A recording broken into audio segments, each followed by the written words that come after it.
Hello strategy gaming enthusiasts, my name is AlzaboHD. In CK3, your goal is to control and grow a dynasty, but with the upcoming Roads to Power DLC, Paradox Interactive has sponsored me to approach things differently. In this challenge video, we will be playing as a landless eunuch, and ending the family trees of as many men as physically possible. Starting as Muniz of the Order of Orchiectomy, we will undertake an unbelievable journey and carve out a beardless Smurf fraternity, with the only goal being the assimilation of man and the formation of a castration nation. Roads to Power is dropping September 24th, aka tomorrow, and features the ability to play as landless adventurers for the first time in CK3 history.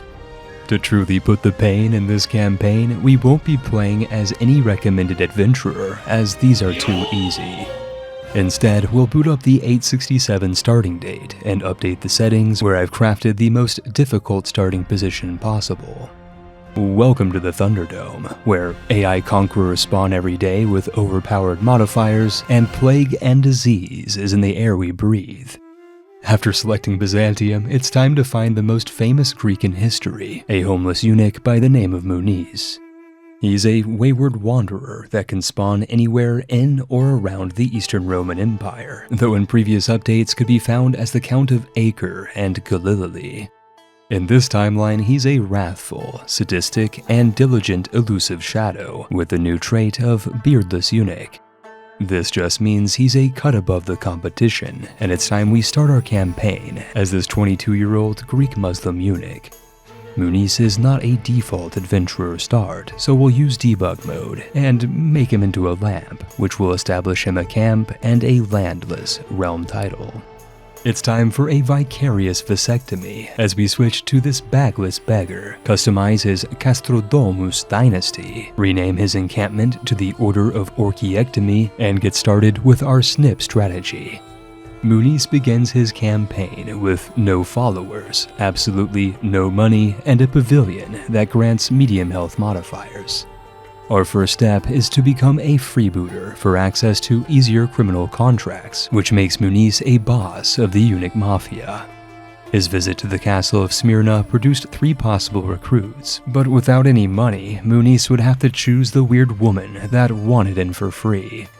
Nicorette is our first follower, but far from ideal, so our Greek gangster set out for the capital of Constantinople with the goal of scouting for talent along the way. Our hero dreamed of traveling the world and neutering as many people as possible, but for now was burdened by an unwanted and unpaid intern. Being a penniless peasant isn't easy in CK3, and when our protagonist came across a knight stuck in his suit of armor, he lent the man a hand and hired him with money he didn't have for protection he didn't need. Indeed, Muniz was not after money, but manpower, and the Soul Woman Wanderer was bade to serve as stooge. One simply cannot serve within the order without the operation of castration, and when the men found out their fate, one ran away as a renegade, while the knight from earlier was properly procured. For Muniz, it was better to be loved than sheared, but all the same, he bade his sackless secretary to transport the man off the path towards Thrace. Georgios was thus the first man to be made in his lord's likeness and obtain eunuch status, and the terms of agreement were about to change. You see, Muniz is inherently insane and came up with the concept of assembling and assimilating a squad of sackless Smurfs, inherently stripping away the identity of each of his converts and creating in its place a fraternity of Phrygian hat-wearing brethren. Georgios was thus initiated and could be employed as caravan master of the company, and, despite ill will towards Muniz, was promised his sack back on condition of loyalty. Nearing the gates of Constantine's capital, the order fell upon yet another man who was, as is tradition, imprisoned and partially partitioned, but his screams summoned men of ill intentions. These marauders had heard of Muniz's machinations and brutally mauled him and his half-men, leaving all 3 wounded in yet another way. Our ballless and beaten brethren bore this burden and took to the road, at last arriving in Constantinople by March of 867 AD. Morale was low, and Muniz had his minions humiliate the stooge, whose feminine wiles had no power here, and our hero endeavored to find employment to make ends meet. Morality is culturally relative, and more money can be made by engaging in criminality, so when a Bulgarian baron in Burgash proposed burning property, the order was on the move. Our protagonist's high intrigue meant success was a certainty and acquired him a reputation of trickery, known in the new DLC as the Gallowbait trait. Naturally, any criminal crew of castrators needs scissors, and Muniz used the proceeds of his prize to build a barber's tent in his traveling campsite. The order was on the road for currency, but lacked the personnel needed to operate efficiently, made even worse by the passing of the castrated caravan master who died of his wounds. An army marches on its feet, and with barely any mouths to feed, foraged fruit served our needs, while Muniz seized the proceeds of his second theft. A man of God, but not of Muniz's Sunni faith, approached camp without knowing our order's intentions, but the procedure would have to wait. More contracts for thievery followed, and in time, Lord Castradamus's wounds healed into scars. Women are not allowed in our organization of Eunuchi, and after his success in yet another theft, it was time for our boss to visit the city of Burgash. The local storyteller improved his stewardship, and an unemployed Greek was procured under pretext of employment. Plied with ducats and ale, our guest was ushered into camp in chains and made whole, while bade into being Muniz's personal bodyguard. The order was growing in number and notoriety, and when they were not robbing graves of Roman emperors, they were reinforcing their campsite with the upgrades needed to hire their own personal army. Murdering for money gave our company the funds to further modernize the baggage train, and the unemployment office known as Bulgaria led to the recruitment of yet another intact individual. Our incarceration chance is 100%, which means we'll gather Iocubus and shave away the stench of homelessness and grant him a new purpose as the personal physician of our sacred mission. With work exhausted in Bulgaria, our sackless sovereign sought out to venture to the eastern frontiers of Rome, a journey that would take half a year and forever change the fate of his company's fortunes. From the Phrygian hats they wore to the shared loss they bore, a growing sense of fraternity blossomed in the company despite unanimous hatred of their sadistic shareholder. Torrential rainfalls bogged the order's journey across Anatolia, and an attempt at converting the Christian priest into a Phrygian failed, with the latter running for the hills. Criminal contracts abounded in this Byzantine borderland, as did beasts that tore new holes into our mafioso, but unlike before, failure tainted this eastern adventure. In the face of bankruptcy and the high probability of mutiny, Muniz searched within his mind for a solution to his lack of funds. With the power of intimidation, he was able to secure hotel beds for his men for practically free, and bullied the local population into submission. A happy eunuch is a loyal follower, and news of universal bed care reached the local criminal population, causing 3 more men to approach camp. They looked nervous, as though being here was a risk, and they were right. They paid Muniz for the pleasure of working for free, but despite initially being 3, 2 ran away when approached for assimilation. Magistos was fortunate enough to become the 5th eunuch, carved into competency by our company, and money was back in our pouch with the success of selling counterfeit goods. Crime pays better than an honest wage, and the order rapidly expanded their portable base of operations. Lack of local, illegal opportunities meant that the men were once again on the move, this time for the west. Between the lack of food rations and an ominous prophecy from a homeless man, Muniz was stressed for the first time in his life. He dared to say no to drugs and yes to diet and exercise, transforming into an athletic man capable of fishing with his own bare hands. The local wine trade also swapped hands and into the coffers of our company, and a visit to the local barony resulted in the plunder of over 1,000 provisions for free. Meat was back on the menu, and the men were back on their feet and on the move. Those without meat, like the starving soldiers of Adrianopolis, agreed to join our roving gang for a bite of bread. we could use another blade, and before their sergeant could say cheese, he was cleanly cut and blade to be bodyguard of his newfound master. Expanding the campfire into a bonfire allows for even more men-at-arms, and before long, the Order of Orchiectomy had a proper military of 200. Surprisingly, some of the more centralized polities lacked the numbers of our own landless paramilitary, and as Muniz sat and reflected, he came to a radical conclusion. His lust for land would take his company down a decidedly different destiny, and equipped with sacks of gold stolen from quite possibly the ugliest Greek man to ever exist, the team melded into the night. Before conquering new land, Muniz sought to secure provisions and could now convert prisoners into provisions, but were castratos, not cannibals, and overwintered along the Black Sea. Unfortunately for our company, calamity struck yet again as the strategos of Burgas invoked an edict of expulsion to force our honest men out of Bulgarian lands and threaten incarceration were we to outstay our welcome. With low morale, no employment opportunities, and almost no funds, the exiled eunuchs thus set sail for the southern islands, and with any luck, a future homeland to call their own. It's about time our beardless brethren took to the seas, and Muniz experienced a small surge in popularity for finally leaving Bulgaria. The coast of Crete marked new opportunities and held absolutely zero honest contracts, making it a wretched hive of scum and villainy. While on a job, Lazaros, the head porter and only guy with gonads, ate an alien fruit and obtained plant bliss. All the better, as he could not resist arrest while tripping balls, having his own soon decorate those of Muniz's camp stalls. When the plant effects wore off, he was understandably upset and called for a mutiny, but when the boss called his bluff, he soiled his britches and became known as Brown Cheeks. On behalf of the Wali of Hafsid, Muniz and his merry men then kidnapped a Hellenic infidel, received a sack of cash for services rendered, and gelded the Greek before releasing him back into the wild. With so many hairless homies, the novelty of a woman had worn out its welcome, and after a session of humiliation, the only lass of the castration company was cut from the team permanently.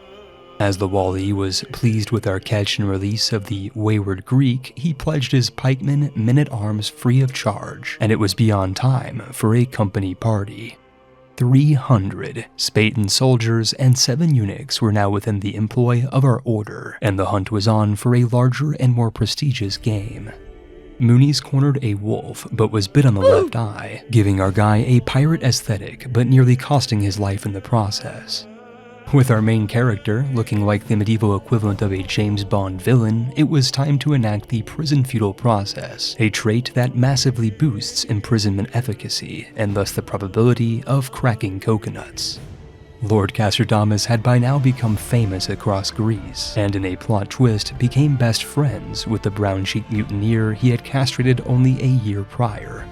406 soldiers now served the company, and a visit to the local church led an Orthodox priest into convincing Muniz was Eunuch Jesus. Of course, this priest joined our private military company, but this beckoned the question: was our boss actually the son of God and not a Sunni Muslim? After reflection, Muniz decided Christianity wasn't such a bad thing, circumcision and all, and embraced orthodoxy, renaming his squad to the Orthodox Order of Orchiectomy.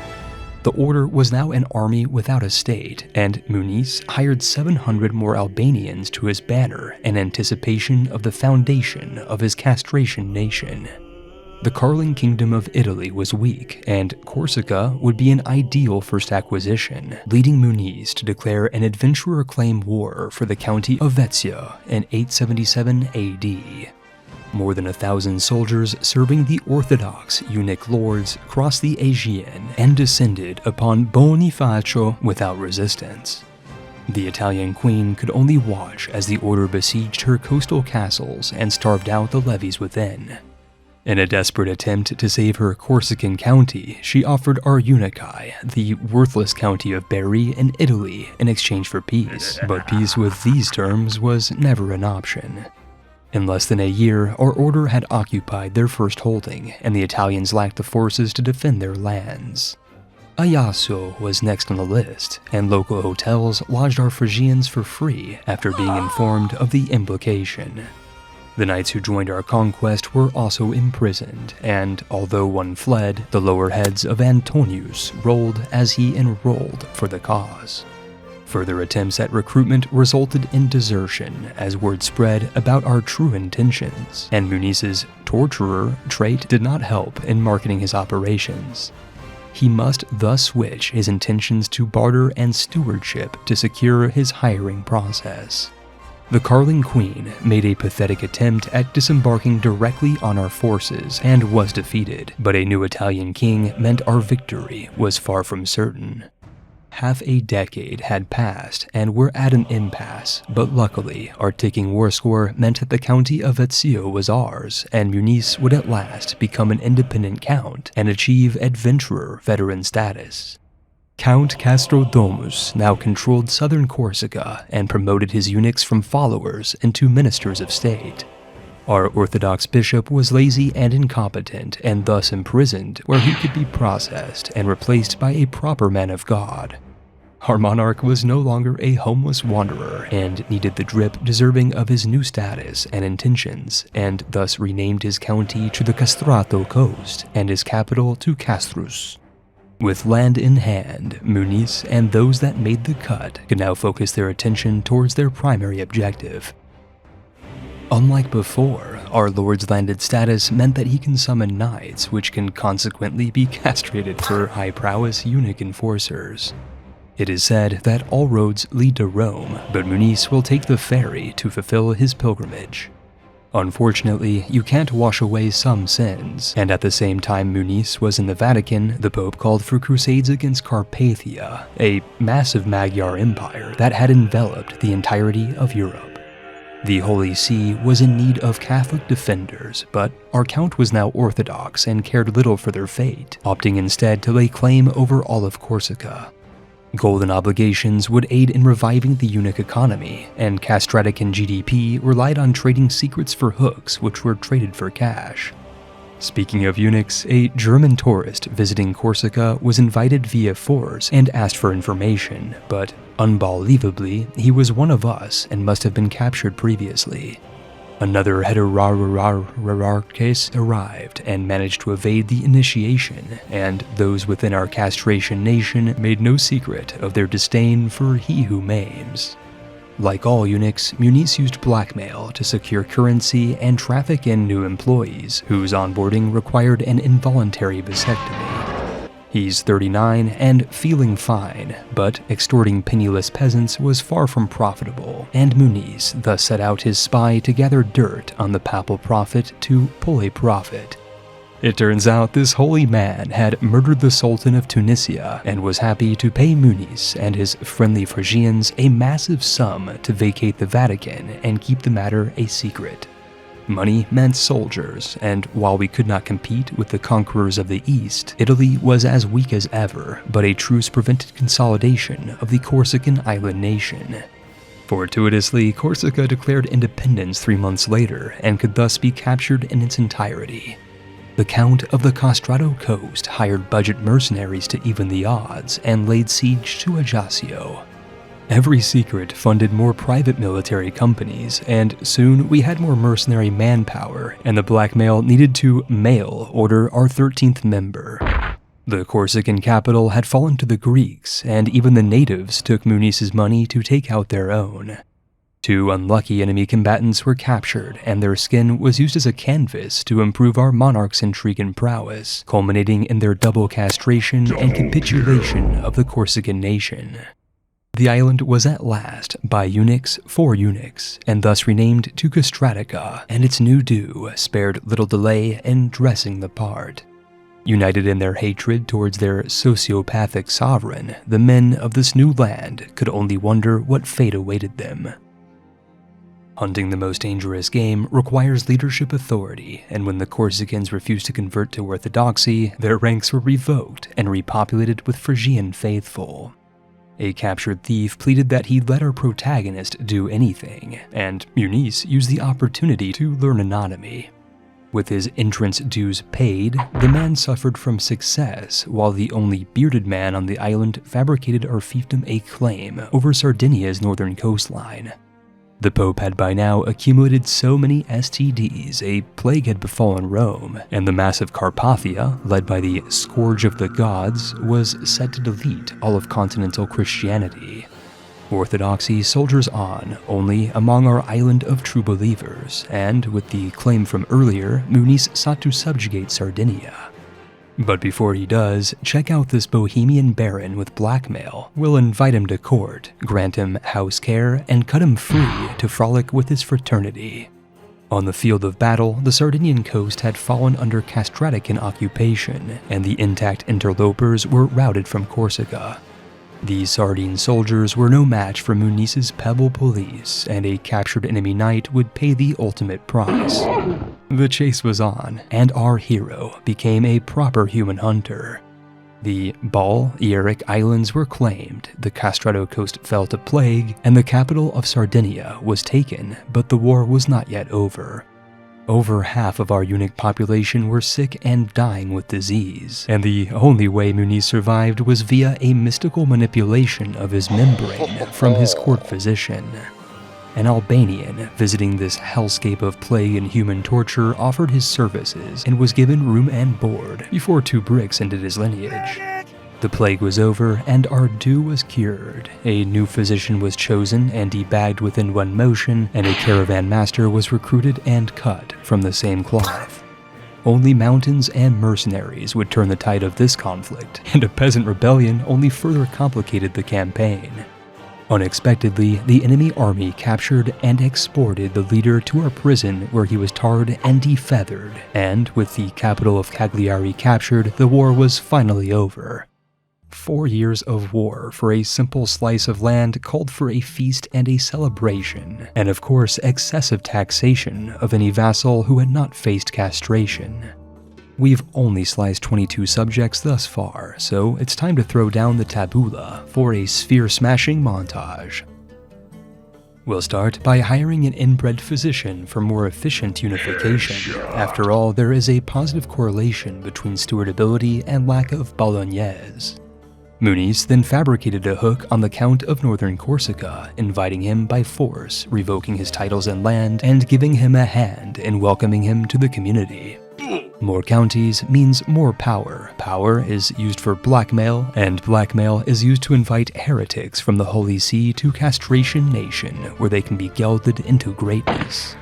Next, the court steward was threatened into jail, where incision improved his skills. A random knight requested an audience and was sliced so swiftly he left court before employment, and Muniz was invited to a royal wedding in a Europe occupied by Carpathia. However, romance was not part of our protagonist's prime directive, and Muniz was on the hunt for more sacks to stunt. By Azura, even the adoring fan of Oblivion heard of our quest and sought to join, unifying with the rest of our brethren. Simply visiting the capital of Carpathia instilled enough martial experience for Muniz to take on a martial trait, and the wedding was great, especially the part where our sovereign stole the dowry from the Chamber of Consummation.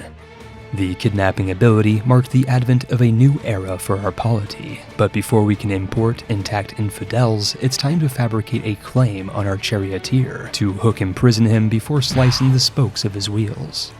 Every single member of our court are eunuchs, besides the bearded bishop, but before Muniz could shave the man down, a Croatian sensation arrived in town. You see, our sovereign is bisexual and welcomed his new brother-lover, but Hervoge hated his mate almost instantly, and the culture shock of the new court ensured a bad romance. The priest from earlier was imprisoned, as was his successor, all in an attempt to get a more competent bishop. None of these men were skilled, and our liege sent smurfs to the Patriarch of Orthodoxy himself, demanding missionaries worthy of their craft. 14 men were imprisoned before a competent replacement could be found, and 14 men were castrated and convoked as courtiers to the neutered nation. This was by far the largest enrollment in eunuch history, and it was time to do something about the women in the West.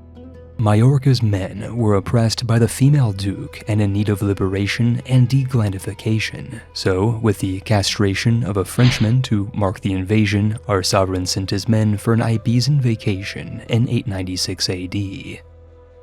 While our soldiers were not seamen, they were inspired by Munice's message of men going their own way.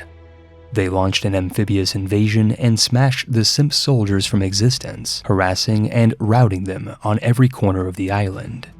Their Iberian allies fared no better and were pushed back into the sea with the rest of the enemy captured in captivity. Our albino Gelder and court castrator congratulated the men on their freedom from female domination and cheered all four into the man-no-sphere sovereignty.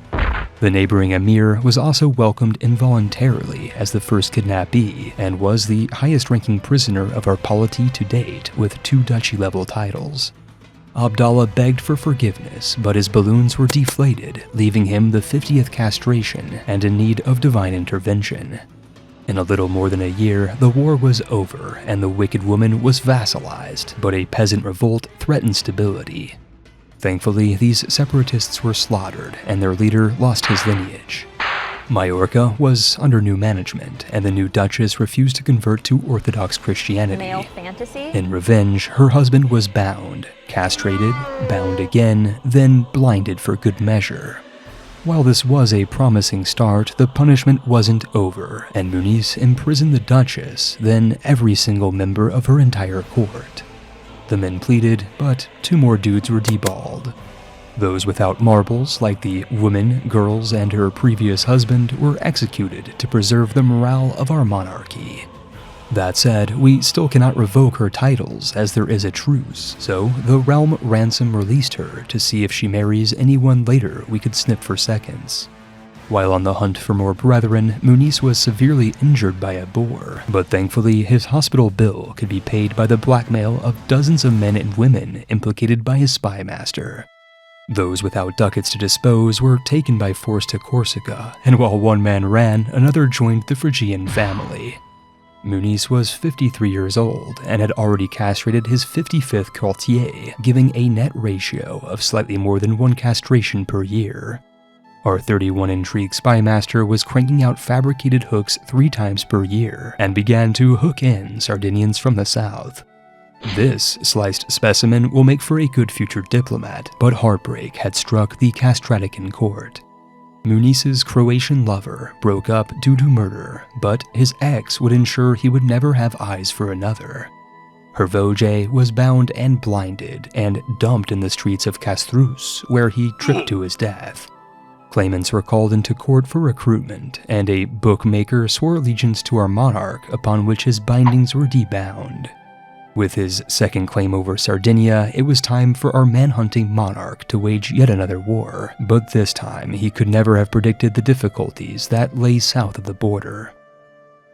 In a nutshell, the invasion of Sardinia was intertwined with the invitation of claimants to our court, 2 of which were taken and shaken of their manhood. Another knight would soon say "ni," and Bastia was defended from the enemy, with yet another baron commander captured and made properly baron. With the dire situation of Christians in Europe, our benevolent leader organized an underground nail road and rescued the first of many counts, trapping, neutering, and releasing them to control the Catholic population. Yet another enemy incursion failed and yielded the Sardinian spymaster, who would be the final branch of his family tree. Our navy dispatched a Smurf detachment to southern Sardinia, where they captured the enemy Archon and his count, and could have ended the war, but decided instead to play hardball by returning them to court as smooth as a statue. In Anglesius, another stackwipe yielded 2 prisoners of war who would bear children no more, and an exiled Arab promising a 20-year health boost joined and lost his loins. Double the schemes means twice as many continental repatriations, and the Prince of Bourbon's bulls were Bourgogne. The enemy capital had fallen, but the war was far from over, and a rebel uprising necessitated reinforcements which readily ripped off the rucksack of their leader. After 4 years, the fighting was finally over, and Cagliari joined our crown, and the world was 80% Turkic, but at least we can form our first kingdom-level title once we obtain 500 ducats. If the Duchess of Mallorca dies, we'll lose all of the land, so we'll capture her and revoke her holdings. Next, we'll ransom her and give loyal eunuchs her former lands, fortuitous as each count has a separate court filled with courtiers. Ultimately, all island boys were imprisoned, 12 of which did not escape capture, but this process was interrupted by news that the former Duchess flagellated herself to death as she could not live with the shame. All 12 men were on the chopping block, and at this pace, we're going to need more hats and scissors. To secure the funds needed for his kingdom, Muniz savagely beat his spy master, blinding and banishing the man, which gave him all of his money. A call for knights and a caravan master resulted in a predictable outcome twice repeated, and the barons of our new land were not spared the scissors to complete the smurfification of state. With the schemer trait unlocked, our supreme leader opted for a lifestyle of scholarship, and what better way of learning than capturing Italian lords back to back, sack to sack. The Bishop of Castrato then called Muniz an impious bastard, for which he was nipped and trimmed of his toppings, before becoming the newest court jester. 3 more knights and guests were taken to Castruce for mandatory onboarding, and one was so rich we re-imprisoned him to banish him and take all of his ducats, dumping him penniless and eyeless in the Sardinian borderlands. Yet another male was blackmailed to join in on the fun and fellowship, and with the sale of useless junk from his ex-Croatian lover, the Kingdom of Sardinia could at last be formed in June of 905 AD. The newly coronated king was ill and feeling his age, but the newly renamed Eunuch Islands needed their leader now more than ever. Smurfs were safe to scheme in this new state, and soon the realm capital was relocated to Cagliari, which was in turn renamed Castrantinople. The Balearic Islands were repurposed for their new rulers, while claimants from British Spain came to the capital. Rayman of Toulouse was welcomed in the ways of our people, and someone liked Muniz enough to invite him to a royal ball in Hungarian France. During this journey, he became a bard influencer and manipulated a patron into subscribing and smashing the bell. Duke Bernat was to be wed to a Carling queen half his size, and Muniz sought to save her so that he may have her himself. This was unrelated to the abduction directorate, which kidnapped a Bosnian count and dropped the ball. While no longer sick, our sovereign knew his time would come, and he kept young by playing bocce ball with his Italian guests. Fortunately, the wedding was off as the Duke was dead, so our king decided to abduct her in an effort to make her the heir of the Eunuch Islands, as none of his fellow eunuchi could inherit land or titles. Back in Castrantinople, another Berber baron's balls were busted and milked of fiat currency, and natalists rebelled yet again where they were beaten and stripped of unlawful bolognese. The little lady of House Carling was safely taken to our monarch's mansion, where she was made heir of the Eunuch Islands, but she wasn't really a fan of her abduction or of any part of this arrangement. With the truce over in Sardinia, Muniz waged yet another war for a single county, and this time it would take 7 years to subdue his foe, so in the interim he'd reconfigure the rims of enemy fighters captured in combat. In his most daring scheme yet, Muniz successfully kidnapped the heir of Carpathia and the prince of the world's most powerful nation. This Hungarian would inherit nothing but net, and scraping the barrel of his baronies produced a hunchback executioner who was welcomed into the fold and became the lucky contestant to win the 100th castration of this campaign. The landless ruler of the Resolute Warblers was up next on the block, but unfortunately the Carling Habiba and hopeful heir had fled to Hungarian France. In a fit of rage, Muniz broke the bread of the remaining breedable barons for a double spill, while the Kazarite kingdom exploded, leaving countless counties in its wake. On the topic of waves, the Holy See was secured with the capture of Pope Anastasius, who, much like his religion, was made holy and disarmed from sin. All remaining guests were sent to the Guillotine, where 4 felons of fertility were stripped of their dignity. The enemy marshal and Count of Ferrara was taken and removed from his family tree to decrease his martial ability, and the Duchess remarried, which meant it was time for seconds. With the war at last over, a poet was inspired to sing the praise of our protagonist and voluntarily enrolled in extraction, while the family of former Count Tortoli took 5 castrations and 2 blindfolds from their fall of power. The leader of Sardinia was then murdered, which meant that his daughter was as good as dead. In less than 7 months, the Eunuch Islands were finally united, and the surviving Sardinians were summarily summoned, starting with the courtiers and ending with the landed lords. Their holdings were revoked in their entirety, and before they could make the cut into court, Muniz had obtained enough renown to choose the first and only dynastic legacy of his campaign. But before the prisoners' penile purses could be procured, our protagonist died of a stroke at the age of 72. He was a keen and dedicated hunter, looking for the most elusive game, and in our campaign had castrated 116 men in one lifetime in his attempt to solve overpopulation. There is no player heir, and no Carling littling to inherit. Instead, an obese duchess of Nobiliarica became the Desposita, and in 917 AD, the Phrygians of Eunuch Island pondered the future of their polity. Our islands of Greek-cultured castrators are one of the last independent Christian countries on Earth, and are ruled by Desposita Adrian of House Arabendinos. This must have been the only woman in our realm, because she's 52, has no child or heir, and can't physically bear children or exercise, which will guarantee a game over. This ironically means she's just like Muniz, and lords over a court of beardless twinks in Smurf costumes with a fourth world standard of living. The Eunuch Islands belong almost exclusively to Orthodox Christianity, and possess a Greek colonial majority, with so many eunuchs as courtiers that it turns my computer into a space heater. This world is the most cursed I've seen in any campaign I've ever played, and I must reiterate that this is a result of the Thunderdome, which boosts adventurers and everything else to insane levels of difficulty. Besides the fact that Europe, Scandinavia, and Asia Minor are owned by Hungarians, this timeline also features an Anglo-Saxon Britannia about to be annexed by Carpathia, a Berber Caliphate and Carthaginian successor state, a Slavic Norse Galicia, and the ruins of the Khazar Khaganate, which have left the Eastern world a ruin of fractured counties, cultures, and religions. These videos take a ton of time to create, so let me know in the comment box below what you want to see for future content. Polska is up next in Victoria 3, and that campaign was crazy, so stay tuned for how to crack off the Commonwealth.